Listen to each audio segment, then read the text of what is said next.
Yeah, thanks, Chrissy. It has been a very busy few weeks and probably indeed a busy few months for us, and just like to thank the team and the board for the support, and we've hit some significant milestones that really look forward to discussing with you today. So where are we? We're in the heart of the WA goldfields. Our assets are based around the Kalgoorlie district. We've got 1.9 million ounces in resource in the ground, and we have a 2.2 million tonne per annum processing plant at Black Swan, which we plan to convert from a nickel plant to a gold plant. So we've recently released our study work to the market yesterday, and are pleased to say we've got a 5-year life of mine at an annual run rate of around 100,000 ounces per annum. And as Chrissy said, we are fully funded through to first gold production. So some of the key highlights: pre-production capex is $160 million, $1,500 an ounce capital intensity, which is pretty good. The payback's 18 months, and these are based on $5,500 an ounce Aussie. Pretty strong NPV, 630 million, IRR of 83. So, and cash costs around the 28.50 mark, and all-in sustaining costs pretty competitive at 3,350 an ounce. So we're in a halt still at the moment. We've got a fully underwritten placement for $175 million, which, as I said, we'll see through construction, mine development, and through to gold bars, which we aim to commission this plant in the middle of next year. And we're also adding a $10 million SPP for current shareholders to also get in at the same pricing. So a quick overview of us. Got a pretty tight capital structure, just over 200 million shares on issue. As of close on Monday, $1.23, and market cap of around 255, which every MD will tell you is pretty well undervalued, but for a developer that's an emerging gold producer in sort of the next 15, 16 months, I think there's a lot of value there. Netting off our cash, we're sitting in an EV of around sort of $215 million. The board of management team, I won't go through everyone, but our skill set is pretty broad and diverse. We're quite a technical and hands-on group, covering areas of corporate finance, geology, mining, engineering, metallurgy. So the faces you see on screen there, we've built mines, we've ran mines, we've closed mines. We've had exploration success, and we believe we've got the team in place to be able to deliver on this project. So our portfolio, as you can see from the map, our tenements sit surrounding Kalgoorlie in the WA goldfields.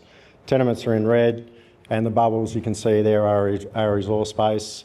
So probably just calling out a couple. Our Barara asset is 400,000 ounces, only a 15-minute drive to the east of Kalgoorlie. And our Burbanks asset, 12 kilometres south of Coolgardie, or about 50 k's from Kalgoorlie, is 466,000 ounces. So those two assets we call our cornerstone assets, and they're half our resource book, and they underpin the feed through our Black Swan plant. You can see our grounds on key geological structures. There's a heap of upside in our package. That ground that doesn't have resource bubbles coming out of it and telling you what's there is relatively underexplored.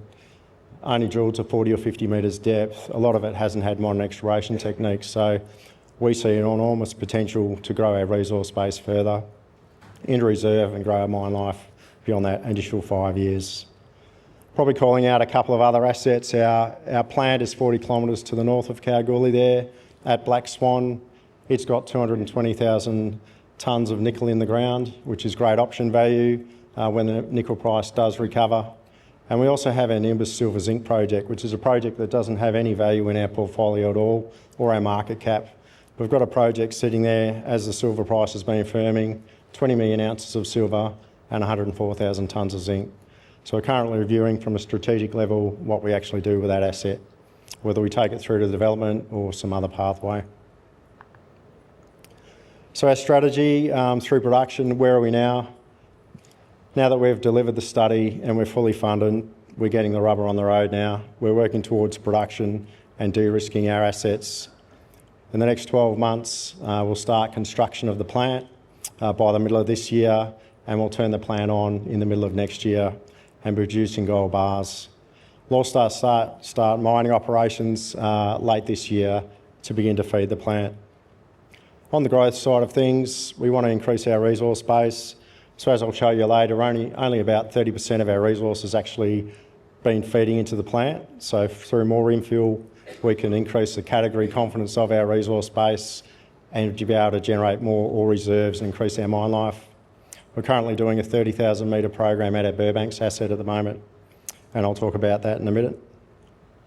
We're also doing value creative M&A, so we've got a pretty good track record of getting assets together that add value to the business. So we did the merger in February last year, which brought in the Black Swan asset, and also the Lake Johnson asset, which we recently sold for $35 million to Forrestania Resources. And we also did a merger in June 24, which brought in 500,000 ounces into the resource book with our cornerstone Burbanks asset. So combining all these assets together has given us a significant resource base and the confidence to take this development plan forward. On the studies, we've moved quickly into a FEED study, which is well advanced. So that's the detailed design that will come out with EPC contracts, and we'll get that late this quarter or early the next quarter, and we'll move early into construction. We've got multiple PFSs that will continue to develop over the course before production as well to increase our ore reserves. And we'll look at our Nimbus silver zinc sleeping asset. So the study outcomes, you can see on the right-hand side, study price was $5,500 Australian, EBITDA 1.2 billion, net cash just under $1 billion, and NPV of 630, as we said before. And at prices close to the spot, EBITDA sort of swells to 2 billion, free cash 1.7, and 1.2 NPV at 8%. So pretty compelling economics. If you look at the graph, you can see our ramp up in financial year 27. So we'll start commissioning around May, June next year and ramp up. So we start with 80,000 ounces in our first year, 90 in year 2, and then we sort of average around that 110 to 115,000 ounce per annum mark for the next few years. You can also see the cash drawdown there. So the $60 million where we're currently at, that was pre-raise, of course. And then we've got a max negative drawdown of around 130 million. So that $190 million, where's that getting spent?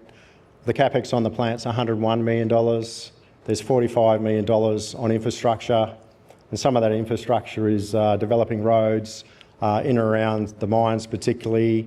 We're going to have a backup diesel power station, although we're on the grid.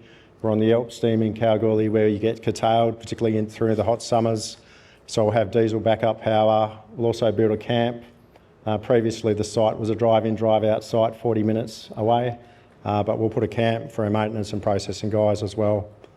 And the other funding is $31 million for sort of pre-production and operational readiness capital to get the mines ready to go. So on our ramp up, you can sort of see the bars there in the graph. So they're measured and indicated as shown in the red bars. So for our 5-year life of mine, 74% is in the M&I category and 26% in the yellow bars is in the inferred category. You can see the pit on screen at the moment. It's the northern pit in our Barara operation, which we finished mining in December last year. So I've got around 480,000 tonnes of stockpiled ore already to go through Black Swan. Which greatly de-risks our project for us, having those stocks already available. Black Swan itself, what we aim to do is refurbish the comminution circuit. So that's basically the primary crusher and the 2 mills. So they're already in place. These really de-risk things for us. These are the heavy civil items with a lot of structural steel and concrete and pretty long lead items which are already in place. So we just need to fix those up, refurbish them, and then we'll build a gold plant on the back end of this plant, which we can produce gold doré bars and sell to the Perth Mint ABC refinery.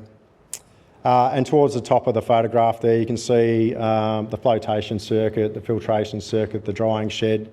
We're going to leave those intact. We're not refurbishing them at the moment, but it's great optionality. As I said, we've got nickel in the ground there at Black Swan, which is obviously amenable to concentration. And also our Nimbus silver zinc project is also amenable to concentration. So this plant has great flexibility and opportunity for us going forward.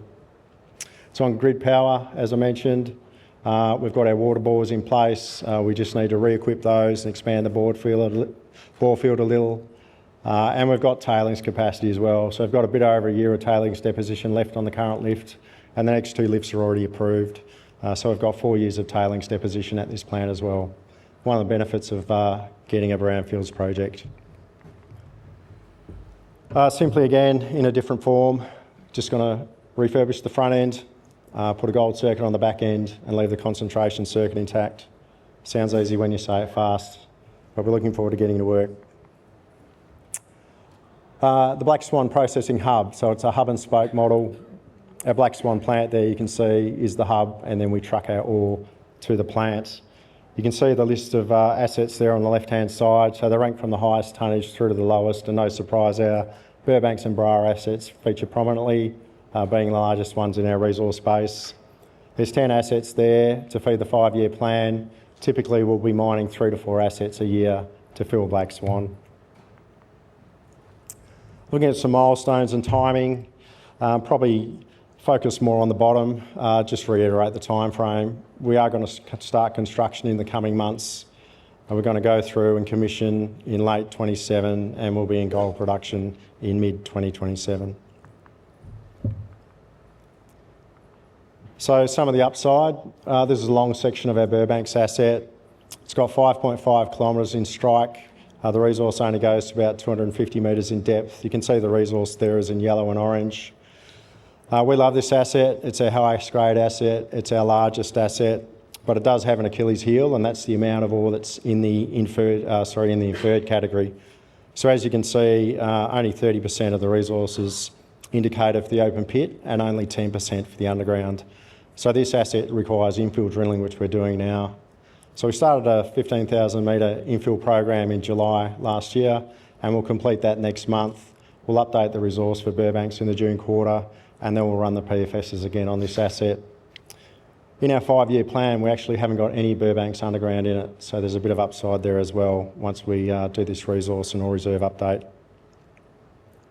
This asset, to give you an idea, it's been mined since the turn of the century last year. It's produced a lot of gold, 320,000 ounces at very high grade, 23 grams a tonne. Our Wilson's project, this is the area around the mill. You can see in the top left corner there. The Poseidon guys were nickel focused. They didn't really focus on gold, and nor did the previous owners. So there's enormous upside here. There's been a lot of soils anomaly work done, and they've identified these 4 anomalies. The one up the north is the most exciting. There's a prospect there called Wilson's, which has got 6 grams a tonne hits. It's got 2 outcrops on surface and hasn't got much drilling in it at all. So we're going to put 2,000 metres of air core into this program and then see what it looks like below the surface. We'll infill it with some more RC and then it'll be pretty exciting. It's early stage, but if we can find a new resource 200 metres from our processing plant, I think that's a pretty exciting thing. And just a little bit more on M&A. We're not the biggest landholder in the region, but we do have a dominant land package. There's lots of opportunities with smaller players, larger players with assets that are probably too small for them to develop or too far from their infrastructure, which is right in our wheelhouse.